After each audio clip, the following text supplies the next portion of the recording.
On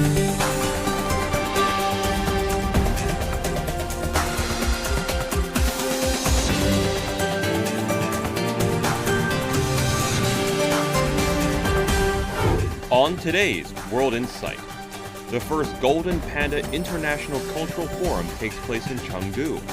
We interview world-renowned filmmakers in our panel, Director's Chair, with the theme Movie Image, Between Past and Future.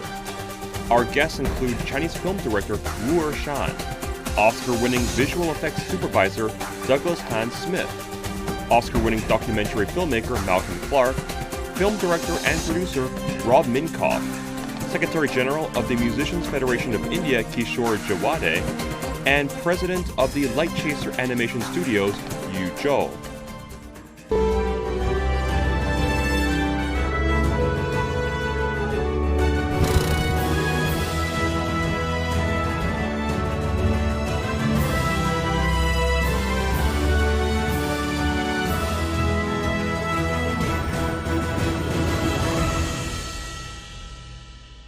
You know, to translate mutual understanding among civilizations into movies, how are you doing it? Maybe one of the most important questions is, what do you consider as the most important cultural element? For example, from China. 那个长三里呢，之所以能取得这样一个成绩啊，这个很大一个原因呢，就是 One of the reasons why Chang'an has been such a success is that the poetry and culture of the Tang Dynasty are cherished in the hearts of everyone. Every Chinese person or person who grew up with Chinese culture will love Tang Dynasty poetry. It is one of the most important reasons to explain the film's popularity. 唐诗的热爱呢，这个正是这部电影呢得到大家喜爱的一个最重要的原因。 I heard that actually you had a lot of interaction with the English subtitle of this film. 有很多的切磋。我们的翻译者呢，实际上 Our translator of Chang'an is Linda Jiven. She is a very good sinologist. In fact, the translation of Chang'an is pretty difficult, since the translation of Chinese poetry is cross-linguistic. It's very difficult. 当然，这个过程中呢，我们也是非常好的一个配合，因为很多时候我们要讨论。我来朗诵一首唐诗。 Let me recite a poem from the Tang Dynasty. 家喻户晓，李白的《静夜思》。Moonlight at the foot of my bed appears to me like frost. Lifting my head, I behold the moon. Lowering it, I think of home. Why would you like to translate, you know, the very ancient Chinese myth into movies? Why is this so dear to your heart? 我拍的电影叫《封神三部曲》。 My latest film is the first installment of the Creation of Gods trilogy. We released the first film this summer.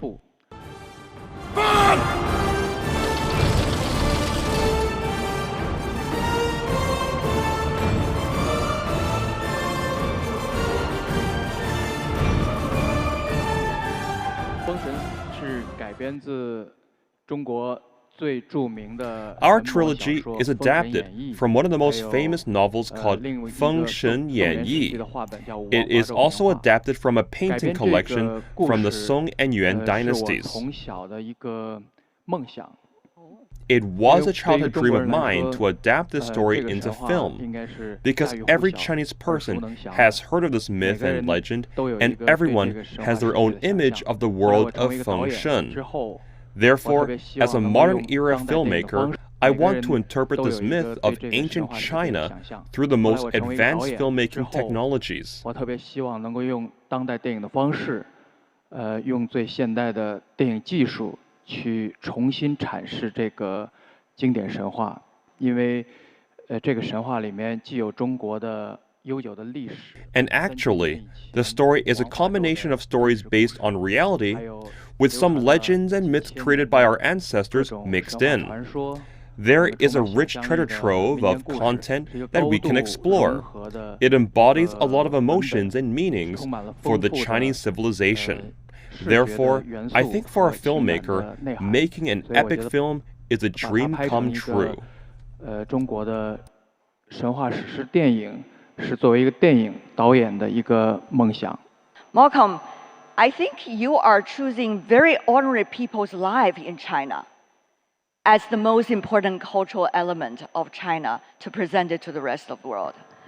I feel sure, because China is under siege politically right now, and because so many people fear China without any real substance or reality of a threat. They fear it because they do not understand it. I feel the most powerful way we can communicate to people who have skepticism about the renaissance of modern China is to show them not that gods or mythical characters are the same as them, but that the ordinary Chinese people are just like ordinary citizens of France or Canada or the United States or somewhere in South America. Chinese people want exactly what we want in the West. They want a better life. They want a secure environment. They want to love and cherish their children. They want their children to have a better life than they have had. And I think every adult in the room can agree upon that. So what I try to do is not to mythologize China, but to demythologize China, to tell the truth without bias, without propaganda, just to show the fact that the Chinese people have hopes, they have dreams, they also have fears, and they make mistakes. They are, in fact, in all aspects, human. And I think if we can do that, and we can tell it in an honest, non-propagandistic way, we can just tell the truth about China, we can help China, and by helping China, we help the rest of the world, because we do need to bring people together in a dialogue, because the planet is in a mess, and if we don't work together, we cannot solve the mess. You know, how would we choose the most brilliant part of our cultural elements and present it to our people and also beyond the borders? What is the best way to do it? I really would love to hear from some of you again. I worked on a movie, Shulongjue, as the first thing, and it started with an education about the Bagua. And then, with the beginning of the Feng Sheng movies, we did a cultural tour and of museums and some temples in central China. It was one of the more educational, fun, and fantastic things I've done. I've never had this opportunity before to enter a different culture and start to understand the depth of what I was getting into. And what is the depth you are getting into? Yes, thousands of years of history, and also the development of technology. So the Chang dynasty was really at the beginning of very simple technology. So there's almost no organic material left from the Chang dynasty. It's all the beginning of metal, stonework, and other things that can't dissolve.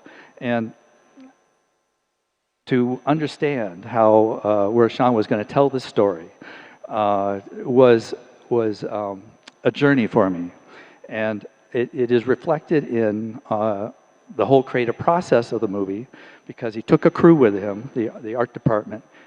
Even though I was the only Westerner on the trip, the Chinese crew also learned about the depth of their own history. And so I was just getting the surface of it. They were getting the depth of it. And I understood when I saw the movie where all the designs were coming from. I knew what was guiding us. Furthermore, as I got into the story, I knew very little about even Feng Shengbangs. And surprise to me, there had been other Feng Shengbangs made. And that's how sort of ignorant I was of this process. And I looked at those and I saw, well, they're being treated very lightly. and Shan wanted to go down deep. And he also communicated with me that he wanted to carry on this culture and make it accessible to today's people. Otherwise, it is slowly like drifting away and getting sort of corrupted by people trying to sell food and everything else. So this is a return, and he took me with him on this journey.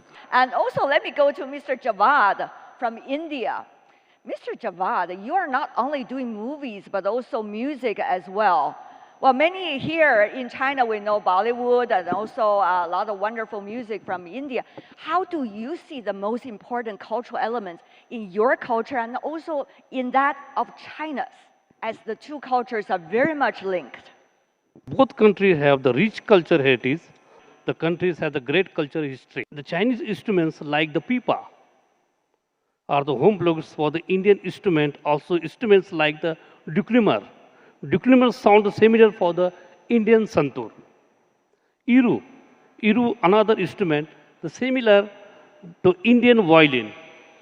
We can conduct the workshop on these instruments between both the countries, that we allow the artists and even common people to know more about this instrument.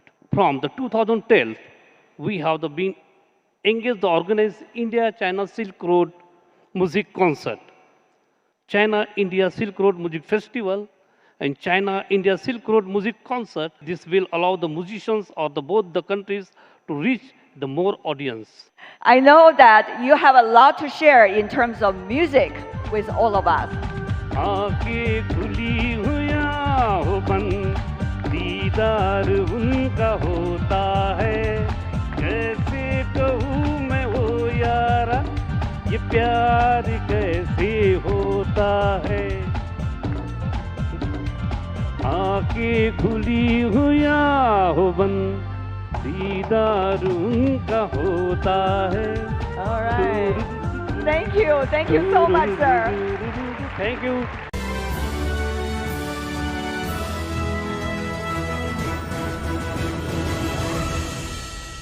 New technologies, AI, artificial intelligence, these are amazing. So how is it really helping us? How much will it help us to connect with the young audience and today's moviegoers? That is another thing that's very important, I think, in our discussion. Well, it's interesting because my life has really been impacted in a very direct way, as all of ours are. But when I was actually born in a place in the world which is considered the cradle of technology, or at least computer technology, which is Palo Alto, California.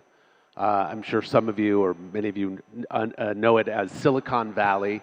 But when I was a child, the computer industry was actually yet to emerge. And I, of course, being a child, loved watching films, loved watching television, loved seeing the stories that were shared with me. And animation became a particular favorite of mine. And so at the time that I began my career, animation was done in a traditional way. It was done with drawing, and so of course all of us as artists in this medium had to learn the most basic techniques, which were techniques that have been used for hundreds, if not thousands, or even millennia. And in fact, there was an image in one of the films earlier where there was cavemen in a cave, and they were showing how the first stories were being told by drawing pictures on the cave wall. And so what you realize is that the very first storytellers were animators. They were people that were bringing stories to life by showing representations of animals. And of course, the animals did not look exactly like the animals, but you could tell what they were because they were symbols. So I really wonder, as a movie maker, you yourself was involved in the epic The Lion King. And today it is still one of the most popular and biggest box office earner in the world in terms of cartoon. But today it's very different, right? The technology. So what would you think can be created if you had tools that you have today back then? Well, A dream or two that you haven't realized, maybe can be realized today. I mean, the biggest technology that is set to revolutionize everything is artificial intelligence. And the fact that you can now go and give a word, a verbal prompt, and then create an image, a unique image, or music, or more, is really set to absolutely transform the process of what you can make. So literally anyone will be able to actually prompt something and get something back. And so I know that's caused tremendous anxiety among people who do what I do and who have worked long and hard to become professionals and raise our own levels of skill. And then suddenly to sit in front of a computer and say a few magic words and receive something back that's remarkable is both awesome and terrifying. AIGC is such a hot topic. Almost every forum will talk about it. But to be honest, I'm not a strong believer that AI can replace us now. Probably in 5 to 10 years, they can do some of the work we are doing because human mind or human emotion, I think they are the most complicated thing in the world.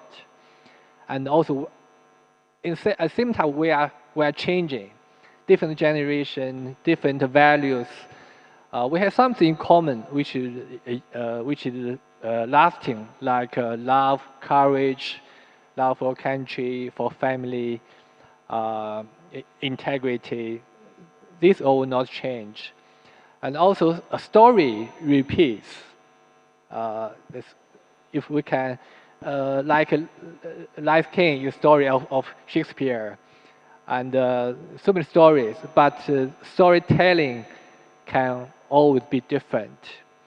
I think that's what we believe. That's why we are making story based on the Chinese traditional character stories. But the way, like we told the story of Li Bai, is very different from the previous textbook. So 10 years for us is a milestone, but we are just a beginner. We'll keep learning from you guys who've been done this for generations. But also, we are trying to bring new things, new generation, new audience, not only in China, but overseas, globally. That's what we think. Mr. Warshan, Mr. Smith, you have been thinking a lot about it, isn't it, while you are making the movie, Creation of the God? So the demands of making this ancient story with characters from the immortal world are very complex in some ways, and the complexity of that is when a real live person has to interact with this imaginary, immortal, and you have to bring reality into real life. And it's like the idea of a self-drive car even. You have all the software, and what's the problem? This car is going to drive itself. You know, it's like 6 or 7 years ago, everybody was making auto-drive cars, and it's turned out to be really hard. So in making our movie, one of the things we had to do was we had to have these creatures that are created in a computer actually holding real humans or doing things that interacted with humans. And it is a complex process. And the other process is software, when it makes a mistake, the computer stops. But software driving motors holding people could kill somebody. So this is an ongoing problem with even shooting a motion picture. So we had to organize months and long in advance to get a system for figuring out how do immortal characters move, and figure that out. How do immortal characters work with humans, and then apply that to machinery driven by computers to hold those humans and make them interact, so we could put all those images together. And we had to make them interact in a way that we had very famous people sitting on machinery that didn't hurt them. 因为电影创作本身是依据于技术的，因为电影的发明是因为 Filmmaking is based on technology. The invention of cinema originated from a version of new technology. While making films, we have to absorb different technologies for our film. 对封神这个电影 In terms of CG technology, it was unprecedentedly challenging because it's a Chinese epic, a myth. There are so many CG characters which do not exist.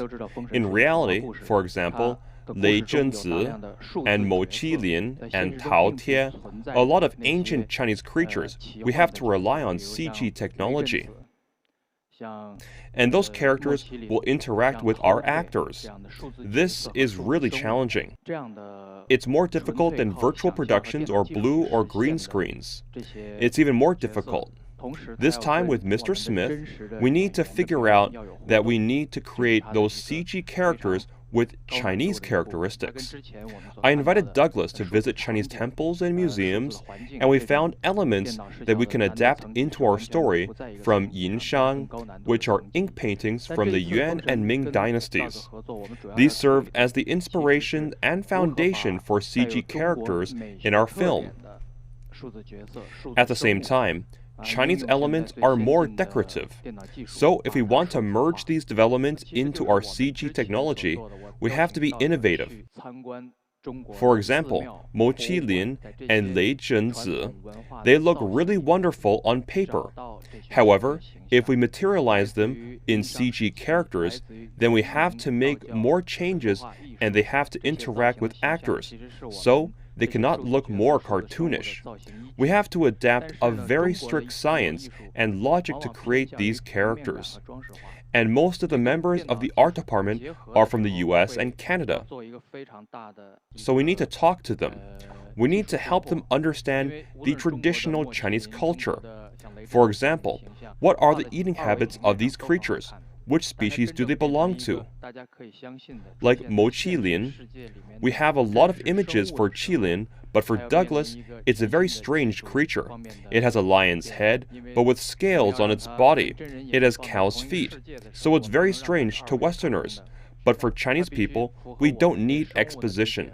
This is just a creature from the myth. There are so many changes in the world. A lot of changes make our life unpredictable in a good way and also in a challenging way. Whether it's politics, economy, technologies. As movie makers yourself, with the earnest of trying to do mutual understanding and among civilizations exchanges, what do you think is the priority? What kind of thing you can hold on to in order to make it happen? We all were born into a culture that we all had to experience for the first time and learn about. And then expanding from there, had to explore, learn, discover other cultures. And so I think it's all of our responsibility to do what we can to learn, not only about who we are, but who everyone is. Chinese artists follows cultural intuitions and cultural organizations along with the counterparts for the different parts of the world. Must be allowed to same together. This can lead to fusion of ideas, style of technicians, and resulting in innovating and the unique artist creations. But now I think what is most urgent is we should be more open and to listen, to see, and to think. And I'm very happy next month I'll be going with a China film delegation to Japan and then North America, also to bring Chang to the audience locally. So I think mutual understanding, trust need to be built and all rebuilt. And the door should be open. We all agree that we are all more the same than we are different. We can celebrate the differences. We don't need to criticize the differences. Film is about conflict. On one level, you cannot have a good film if you do not have conflict. People have to agree and they have to disagree. There has to be friction between characters. It is a problem with the modern technology and social media, how in the absence of information, other information gets inserted. And social media doesn't care whether it's true or not, or whether there's a good goal or not, but it is being used by people to drive things, people apart and countries apart. 我觉得是合作和创新。 Yes, I think cooperation and innovation are the most important ones. For example, like the creation of the gods is really a representative work, because we have colleagues from 21 countries around the world. So this is a big collaboration of filmmakers from 21 countries. And we work together to create this beautiful story of a Chinese legend. We are making one project together already over the past hour. With that, we're coming to the end of this session, which is called Director's Chair. We're so honored for the very first Golden Panda International Cultural Forum. We're having all of you on the stage with us. Tremendous thanks and great appreciation. All the best to your future works.